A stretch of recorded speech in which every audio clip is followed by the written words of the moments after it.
tous. Donc Claire Elio, ici présente, elle est la fondatrice de Studio Tech à Paris. Elle est designer et chercheur à la croisée du design textile et de la science, où elle réinterroge nos interfaces numériques actuelles. Elle explore les matériaux souples et ses possibilités lorsqu'ils sont associés aux capacités de l'électronique, afin de concevoir de nouvelles surfaces communicantes qu'elle nomme les matériaux souples réactifs. Donc aujourd'hui, elle sera présente pour nous donner un peu une overview sur les objets connectés et leur place dans le monde virtuel. Merci Claire. Merci Emmanuel pour cette introduction.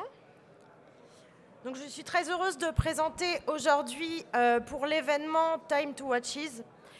Donc, je suis Claire Elio, je suis designer, chercheur et enseignante, spécialisée dans les systèmes embarqués, dans le textile et les accessoires, et expert en mode et en nouvelles technologies. Donc mon parcours en fait est très interdisciplinaire et je travaille sur les croisements entre le design et les sciences et justement entre cette interdisciplinarité qui fait une symbiose entre plusieurs disciplines qui va permettre l'innovation au niveau des nouvelles technologies. Donc ces disciplines sont le design produit industriel qui permet ainsi d'avoir une vision de la conception, l'UX design qui est très important dans le travail des nouvelles technologies numériques, l'ingénierie électronique et la programmation informatique qui, dans cette discipline un peu niche, qui sont les systèmes embarqués pour les matériaux souples, va être nécessaire pour comprendre en fait le fonctionnement des systèmes et ainsi que le design textile et la mode. Donc j'ai créé une agence, un studio de design qui est un studio d'ingénierie créative, donc justement sur ce croisement interdisciplinaire entre l'ingénierie et le design. Donc c'est un studio qui est basé sur Paris. Donc, Studio Tech, c'est un studio de design qui apporte des solutions techniques innovantes aux entreprises du secteur textile et de l'habillement qui ont pour ambition de développer des produits de haute technologie. Donc, je fais du conseil, du prototypage et de l'industrialisation dans ce domaine. Donc, mes services, c'est tout d'abord bureau d'études. Donc, je vais travailler à la fois sur des études techniques, du prototypage d'accessoires et de vêtements intelligents, qui sont en fait des systèmes complexes à réaliser et qui nécessitent de faire un prototypage avant industrialisation. Ensuite, je travaille sur la partie laboratoire de tendance qui est très important au niveau de la veille technologique nécessaire du coup dans le domaine de la mode et du luxe qui va placer en fait les nouvelles technologies au cœur de la tendance et mieux faire connaître en fait ces nouvelles technologies à un monde qui est lié plutôt à la matérialité. Ensuite, je fais énormément de veille matérielle, donc du sourcing au niveau de tout ce qui va être textile technique et textile de haute technologie, qui va permettre en fait l'accomplissement de certaines fonctionnalités. En dernier, je mets en place des workshops, notamment pour les professionnels. Donc ça, c'est ma partie enseignement qui va faire que je vais injecter aussi dans des bureaux de R&D un travail un peu pratique et plastique qui va permettre de mieux comprendre comment on intègre des éléments textiles connectés à des produits. Donc mon cœur de projet, ma spécialité va être la métamorphose des textiles. Donc comment est-ce qu'on transforme des textiles et des matériaux souples, donc des textiles qui vont être de base naturelle ou synthétique, de les conformer à une sorte de traitement, d'induction, d'encapsulation qui va faire que ça devient des propriétés techniques. Donc ici, vous avez un exemple, par exemple, de fil conducteur, un maillage de fil conducteur, et qui va être ensuite transformé en des textiles connectés parce qu'on va avoir le lien entre les propriétés des textiles qui vont être des propriétés techniques et le lien par le fil avec les composants électroniques. Donc les textiles connectés, pour résumer, c'est vraiment le matériau souple adapté avec un système électronique, donc qui va être soit en support, soit intégré, et qui va faire qu'on obtient une matière souple réactive, donc dans le sens où le textile il devient réactif, il va communiquer une information, il va interagir avec son environnement ou son utilisateur. Donc, je vais vous parler plus précisément aujourd'hui du passage entre les smart objects et les smart contracts et comment, en fait, les objets connectés, les textiles connectés deviennent une forme d'interface relationnelle entre le réel et le virtuel. Parce que, forcément, le problème actuel, c'est l'incorporation du réel dans le virtuel qui fait qu'on a ces aléas de ce qui va être tangible et ce qui va être de l'imagerie, par exemple 3D. Donc cette problématique, elle est liée vraiment à l'avènement d'une métaverse et à la création de nouveaux dispositifs tangibles pour interagir dans le monde physique. Donc on va créer, par exemple, des espaces immersifs qui vont être la reproduction d'un monde physique, les logiciels 3D, les casques de VR, la projection, ainsi que les systèmes interactifs qui vont être des interfaces communicantes comme les ordinateurs, les tablettes, les bornes, et plus loin, les objets connectés, les manettes qu'on va transformer de manière à avoir ce système qui va permettre de communiquer entre le réel et le virtuel et de faire des allers-retours entre ces deux mondes. Donc pour l'instant, on se concentre pas mal dans la mode et le luxe sur l'expérience visuelle, donc la simulation d'une expérience réelle et de l'outil comme objet de transmission, où en fait, ça se place comme un intermédiaire entre le corps et son environnement. Donc comment on va métamorphoser et mettre en place des espaces interactifs liés à l'immersion pour pouvoir créer des expériences sensibles par une immersion visuelle et spatiale. Donc on travaille beaucoup sur la représentation tridimensionnelle. C'est le cas, par exemple, des casques de VR, où dans cet exemple, on voit justement Olivier Roustin de la marque Balmain qui a créé un concept de réalité virtuelle qui permet de se glisser dans la peau du créateur au travers un voyage métaphorique qui va être lié à ses peurs, ses inspirations, ses émotions. Donc vraiment être dans un voyage émotionnel et visuel. On va essayer ensuite de mettre en place une expérience plutôt olfactive et de ramener ce virtuel plutôt là dans la réalité. Donc faire l'inverse, au lieu de ramener la réalité dans le virtuel, plutôt de ramener le virtuel dans le réel et de reconstruire une expérience multisensorielle. Donc comment est-ce que les sens vont pouvoir être mis en place dans un produit.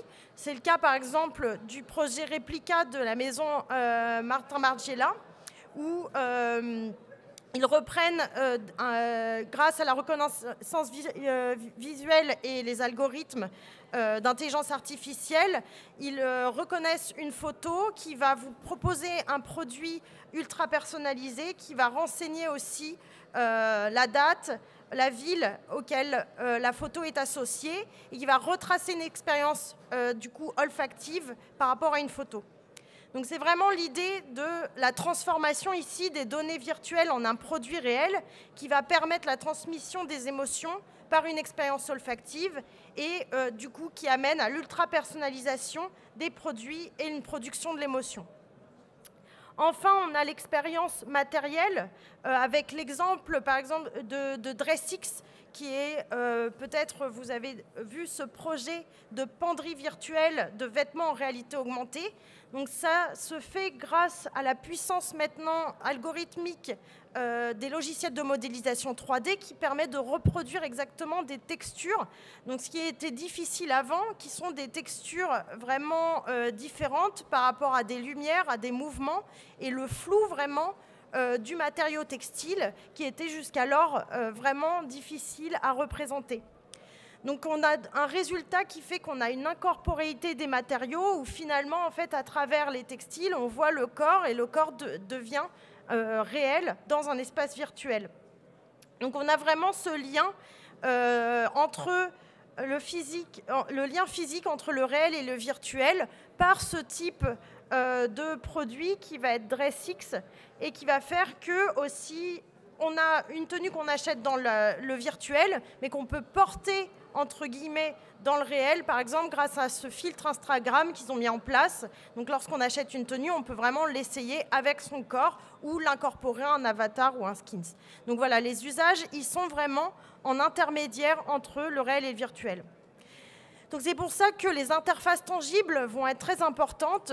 Elles vont relier vraiment à l'interface physique, au fait d'incorporer cette interface, afin de reconstruire des expériences sensorielles, de repenser les interfaces homme-machine pour lier à la fois expérience virtuelle et expérience réelle.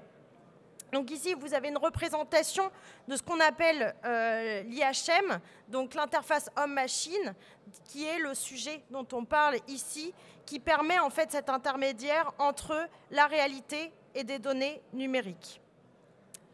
Donc les interfaces numériques souples, c'est une nouvelle forme d'interaction sensible entre le corps et son environnement. C'est par justement le textile connecté qu'on va pouvoir répondre à cette problématique de placement entre le réel et le virtuel. Et cette problématique donc de l'interface écran et de la dématérialisation qui est liée au métaverse, qui altère la perception, donc la perception des sens. C'est pour ça qu'on va parler énormément d'interface sensible, interface tactile. Donc c'est vraiment ce qu'on essaye d'avoir avec les objets et textiles connectés, c'est ce lien avec le corps, le toucher et la matière qui fait que notre corps reste dans une sorte de réalité, même dans un espace virtuel. Donc pour cela, on peut travailler sur les métamatériaux. Donc les métamatériaux, c'est la matérialisation de l'information grâce à différentes couches de matière. Donc c'est des matériaux qu'on va imaginer comme reconfigurables, adaptatifs, contenant l'information, du coup, grâce à des fils et des textiles conducteurs. Donc les nouvelles propriétés techniques de ces matériaux souples vont faire qu'on va les transformer vraiment en matières communicantes, donc des matières qui vont conserver de la donnée pour pouvoir rematérialiser et augmenter le virtuel par l'introduction du réel. Donc là, je vous montre une petite vidéo, par exemple, d'un textile qui est conducteur, qui fait qu'on va déployer un objet tridimensionnel dans un espace réel, mais piloté par, du coup, une interface souple, une interface flexible, et qui va, du coup, là, interagir avec le fil, qui est un fil à mémoire de forme. Pour démontrer que l'intéressement des interfaces tactiles et le fait que les interfaces peuvent réagir au toucher, donc des interfaces qui vont être textilisées, qui vont être par exemple brodées. Donc ici, vous avez un exemple de broderie, de fil conducteur qui crée un interrupteur. Donc ici, un interrupteur très simple qui va allumer et éteindre une LED qui est symbolique de la matérialisation de l'information liée à un objet qu'on appelle en anglais le physical computing. Il n'y a pas de traduction aussi bien que ce terme qui est physical computing, donc le fait de donner une apparence physique à de la donnée. Donc grâce à ça, on a une nouvelle forme de communication plus sensible et une relation émotionnelle avec l'objet par le toucher, parce qu'on va intégrer de la texture, on va intégrer le fil, on va intégrer les propriétés intrinsèques du textile. Donc voici la vidéo qui montre justement l'efficacité de l'interrupteur brodé, qui fait qu'on a un interrupteur vraiment de surface complètement flexible sur un textile neutre. Donc la capacité du textile à être aussi et qui est aussi révélateur de propriétés haptiques. Donc les propriétés haptiques, c'est lié au toucher cutané et le toucher kinesthésique. Donc les textiles possèdent en fait des propriétés haptiques intrinsèques, donc des textures qui font qu'on a déjà une tactilité. Le retour haptique, on le connaît grâce aux manettes de jeux vidéo qui vibrent pour nous donner en fait un feedback. Là, ici, le textile a déjà ce pouvoir, cette capacité à nous transmettre des informations sans avoir à implémenter forcément un système de motorisation. Donc on a un retour immédiat des sensations liées au volume, à la forme, à la densité, la texture et même la température. On va parler de température du textile parce que par rapport à justement sa forme et sa matière, on va avoir différentes sensations liées au chaud et au froid. Donc les interfaces haptiques, l'intérêt c'est qu'elles sont transmettrices d'informations, amplificatrices de sensations et simulatrices d'émotions.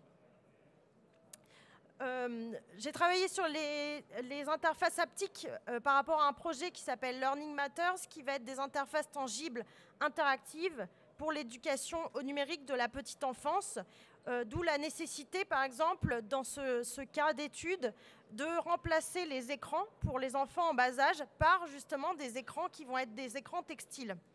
Donc c'est des dispositifs multisensoriels, tactiles, avec un retour haptique direct et qui va exploiter le système sensorimoteur, donc les fonctions sensorielles et motorisées du système. Donc là, vous pouvez voir ici justement l'interaction avec un système qui va être une batterie, un capteur textile et un feedback lumineux. Ici, en fait, le projet est fait par rapport à un système en design qu'on appelle l'affordance, donc le fait que la forme est reliée à la fonction et qu'on est invité, l'enfant est invité à toucher et à interagir au niveau moteur avec des systèmes textiles.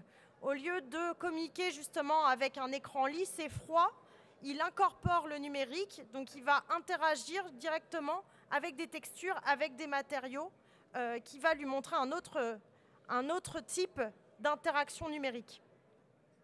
Donc on peut même souffler sur les capteurs pour les actionner.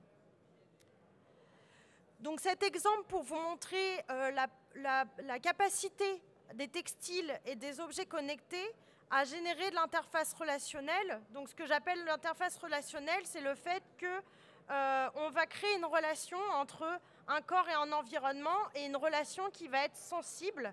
Donc l'objet connecté devient une interface sensible entre ce réel et le virtuel qui permet aussi d'être vraiment connecté à cette réalité que l'on peut perdre par rapport au système virtuel. Donc j'ai symbolisé ça par la toupie d'Inception qui rattache justement l'acteur à la réalité où il tourne la toupie, il touche la toupie pour avoir justement ce basculement, cet équilibre entre le réel et le virtuel. Donc le rêve et la réalité. Donc les matériaux souples sont vraiment des médiateurs d'informations sensorielles à exploiter pour pouvoir générer d'autres formes d'interaction, d'autres formes d'interface. C'est le cas d'un projet que j'ai conçu qui s'appelle Soft Mirror, qui transforme les pixels en éléments physiques tridimensionnels, qui va être une alternative à nos interfaces de communication pour rendre tangibles les interactions. Donc c'est un système de pétales mobiles, donc c'est de la robotique souple qui va permettre en fait de communiquer non avec une interface qui va être visuelle, mais une interface qui va être plus tournée objet. Et donc qui va amplifier ce rapport relationnel où, au lieu d'avoir un rapport textuel ou imagerie, on va avoir un rapport vraiment relationnel par rapport à de l'objet physique texturé. Donc je vais vous montrer quelques secondes seulement de la vidéo parce que j'ai un temps très court.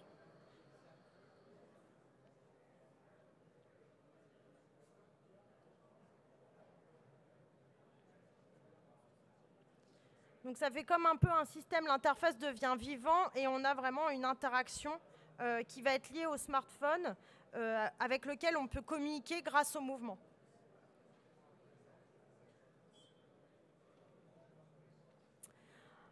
Donc cette interface relationnelle va faire qu'on va pouvoir peut-être créer des biais entre justement les NFT, qui est le sujet central aujourd'hui, et le textile, et comment par exemple on pourrait, dans cette idée d'unicité et d'authenticité, intégrer les textiles connectés et matérialiser ce certificat d'authenticité.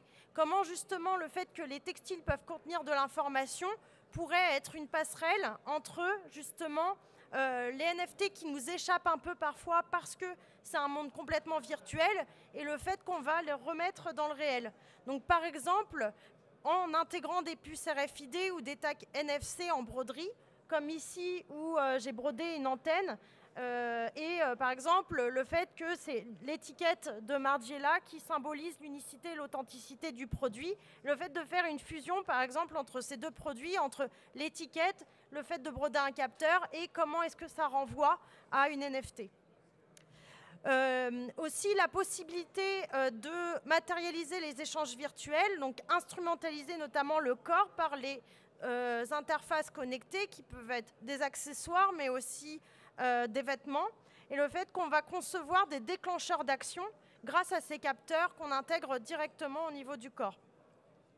Enfin, on pourrait imaginer la transformation des crypto-wallets qui pour l'instant ressemblent à des systèmes de clés USB où finalement en fait c'est un objet assez important parce qu'on possède matériellement l'immatériel. Et du coup, comment est-ce qu'on pourrait avec ces textiles connectés ou ces objets connectés concevoir d'autres contenants qui contiennent des informations importantes? On pourrait concevoir aussi d'autres formes d'interactions qui sont des interactions qui pourraient être pas forcément des interactions incorporées, mais des interactions qui seraient sujets à des hasards de l'environnement, comme un capteur sur lequel tomberait de l'eau. Je vous remercie pour votre écoute et votre attention. Je remercie aussi l'équipe de l'AED, donc Guillaume et Anthony, de m'avoir invité. Et je suis ouverte à toutes les questions.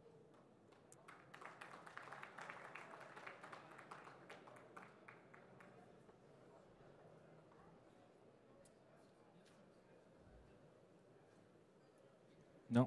Ah oui. Merci beaucoup Claire pour cette première présentation. C'est pas forcément évident, mais c'était vraiment super intéressant.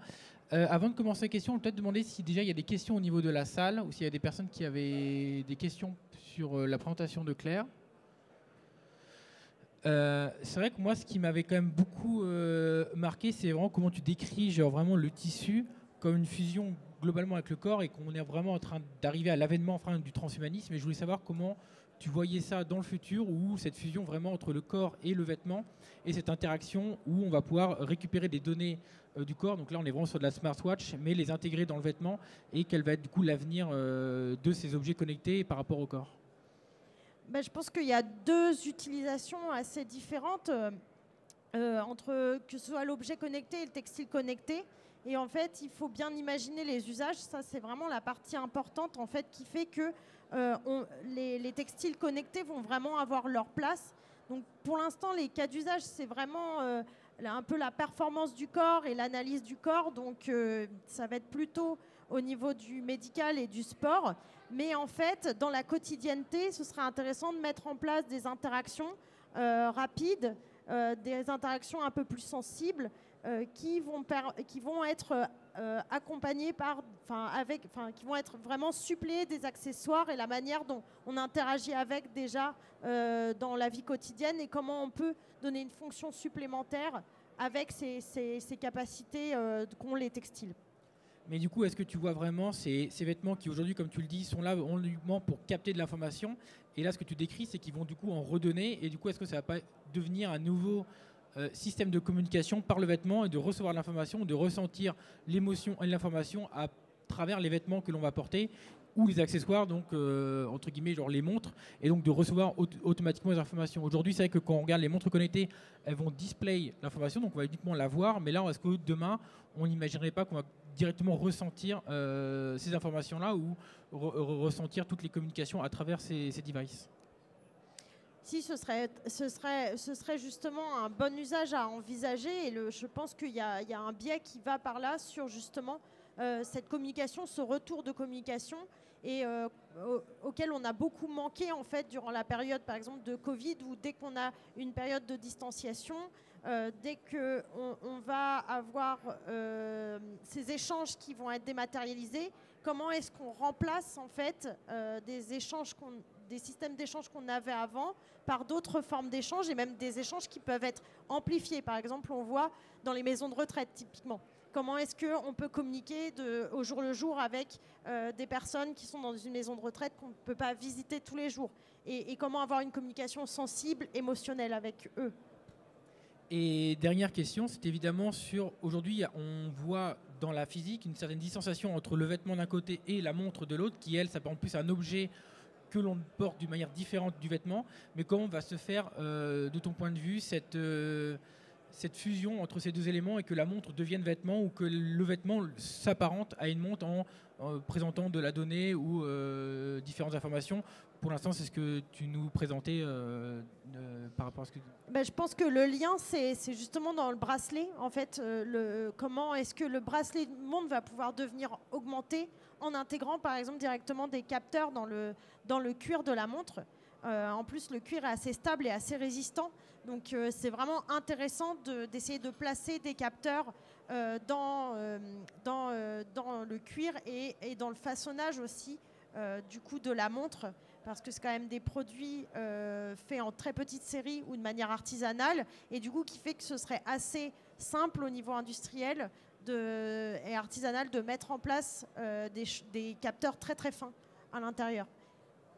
Et dernière question, c'est vrai que je ne sais pas si je pense qu'on en avait déjà parlé un peu en amont, mais sur le fait qu'aujourd'hui, les remotes des casques VR, par exemple HTC, aujourd'hui ça ressemble à des télécommandes, et HTC est en train de sortir un sorte de wristband, donc en fait un bracelet qui va justement lire les tendons de la main pour remplacer les manettes des casques VR. Et est-ce qu'on ne peut pas imaginer que la montre de demain ne va pas tant donner l'heure que va permettre de contrôler ou d'échanger à travers ces métavers ou à travers ce genre d'éléments, et donc du coup on va être dans un changement de paradigme sur l'usage de la montre. Et je ne sais pas ce que tu pensais de ça, de ce changement d'usage au niveau de ces objets. Je trouve que c'est un exemple très intéressant parce que justement là on n'est pas dans une idée forcément du quantify self où beaucoup on a entendu parler de récupérer de la data plutôt au niveau santé, mais plutôt dans le côté vraiment interactif où là on essaye de capter le mouvement et qui va par exemple donner une information dans le monde virtuel alors qu'on est dans le monde réel. D'où cette passerelle en fait assez fine, cette frontière sur laquelle il faut jouer et imaginer en fait de nouveaux usages, parce que en fait c'est cette frontière limitée qui est hyper intéressante pour pouvoir créer des nouvelles choses, et le fait aussi que les capteurs sont de plus en plus précis dès lors qu'on les met proches du corps, et qui fait qu'on va vraiment avoir des interactions qui peuvent être très très précises. Du coup, on revient vraiment à cette première question qui est, on va arriver sur une extension du corps de la même manière que des lunettes ou des appareils auditifs deviennent aujourd'hui nécessaires et obligatoires pour certaines personnes. Est-ce que demain, la montre deviendra également un objet dans lequel on ne pourra pas se séparer, car elle ne sera pas uniquement là pour donner de l'information, mais sera un usage quotidien d'interaction avec le virtuel? Oui, je pense qu'il y a d'autres usages à imaginer où finalement la montre va plus que donner l'heure et voir être un objet en fait de communication qui ne va pas être juste un objet déporté comme la smartwatch en fait de l'écran, de l'écran de téléphone, mais plutôt qui va être une interface de communication qui va passer par d'autres choses que juste un écran. Très bien. Est-ce qu'on a des questions dans l'audience? Non? Eh bien, Claire, je pense que je vais vraiment te remercier encore pour cette toute première intervention. Et on se retrouve dans 30 minutes pour Simon Sain qui nous présentera le projet de sa collection NFT avec la collection Bayer. Merci.